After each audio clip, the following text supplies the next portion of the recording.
So இது பச்சை வாசனை போகிற அளவுக்கு நல்லா வெங்காயம் தக்காளி பச்சை மிளகாய் எல்லாத்தையும் நல்லா வதக்கிக்கோங்க. இது மாதிரி கலர் சேஞ்ச் ஆனோடனே அதை வந்து எடுத்து ஆற வச்சு அரைச்சி வச்சுக்கோங்க.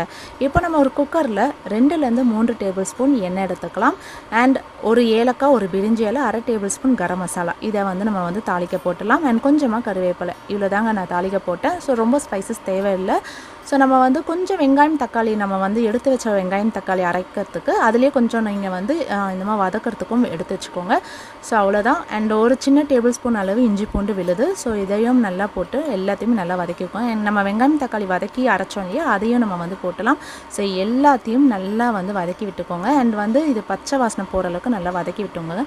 அண்ட் இது ஆப்ஷனல் தான், ஒரு சின்ன ஒரு உருளைக்கிழங்கு வந்து போட்டுக்கோங்க. அண்ட் மட்டன் வந்து பார்த்திங்கன்னா நான் 100லேருந்து 150 கிராம் நான் வந்து ஆல்ரெடி வாஷ் பண்ணி மஞ்சத்தூள் உப்பு போட்டு மேரினேட் பண்ணி வச்சுருந்தேன். ஸோ இதையும் வந்து போட்டுடலாம். ஸோ எல்லாத்தையுமே நல்லா மிக்ஸ் பண்ணிவிடுங்க.